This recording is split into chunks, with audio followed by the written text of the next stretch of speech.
Alright, hey traders, TG Watkins here. It is December 14th when I'm recording this, and we just got finished with the FOMC. Now, not as many fireworks as we normally get during the FOMC. Maybe most of those fireworks were used up during the CPI report the day before, yesterday. And yeah, we had a huge, big move like that, but it came down mostly because it was just really, really overbought. I mean, way outside of the third ATR and all that kind of stuff. The other thing that I'm seeing is that we have price up over the hourly 50, but the Moxie indicator below 0. Typically, this is an inverse trampoline move, which means it is a false long, like it could happen later, but not right now, or this is a short entry. So I know a lot of people out there are bearish, and I'm not necessarily saying I'm bearish, but I am thinking I'm looking for a pullback from here.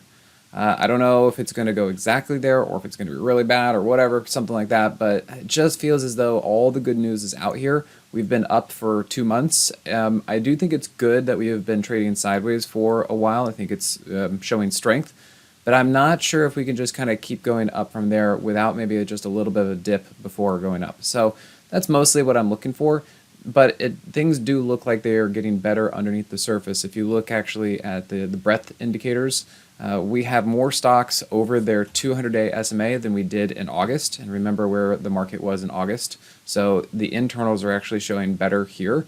However, the thing that kind of leads me to think that maybe we're a little overheated on the long side right now is that the number of stocks over their 50-day SMA are also equal to the August high, which you can see what happened there. So near term looks a little overbought, long term starting to look better.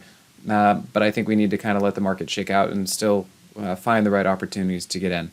So, all right, everyone. Thanks again. We'll catch you at the next one. Hey, TG here with Simpler Trading. Thanks for watching. If you enjoyed this video, be sure to leave a like or comment below. Also, make sure to subscribe and click that notification bell so you can stay up to date with my market analysis. Or you can join my free newsletter with the link in the description. Good trading, and I'll see you at the next video.